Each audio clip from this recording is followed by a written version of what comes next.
Hey, welcome back. In the last episode of Ask Naf, we talked about having work that we love to do and how do we handle delegating it to others if we really want to do it ourselves. We also asked the question about how do we help somebody who feels that they're the only person capable of doing the work that needs to be done and that there's nobody else with those skills.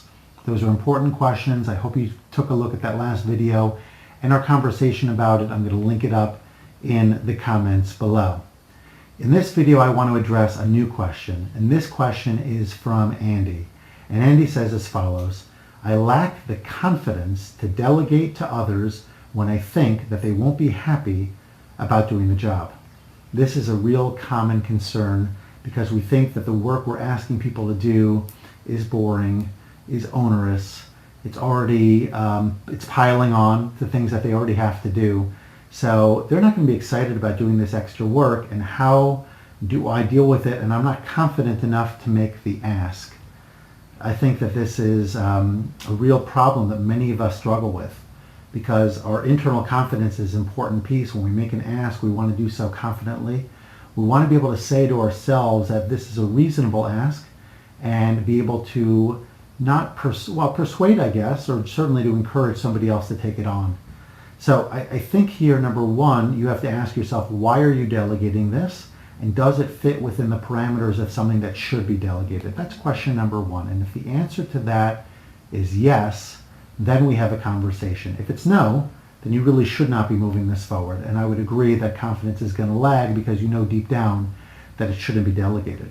But if you think it should be, then you want to get into the mind of the other person and ask them, or ask yourself, what would he or she want out of this kind of work? What opportunity might it present? Perhaps financially, perhaps in terms of stature, perhaps in terms of experience, perhaps in terms of the way that they are perceived in the office by others. Obviously, if it's grunt work or not exciting work, it's going to be less alluring, but still to paint a picture of how their work or their acceptance of this role is going to help you, help them, help the organization to really take the next step forward. And if they see that mental picture, if they have a vision of how it's going to help them and others and how they can make a contribution, the likelihood of them stepping up and willingly accepting the role that you're trying to give to them is significantly increased. So confidence is something that has to be built kind of separately from this conversation. There are a lot of pieces to it. Some people seem to be more naturally confident, or at least build their confidence. We're not going to unpack that here really. The main thing is the issue or the job that you're asking somebody to do.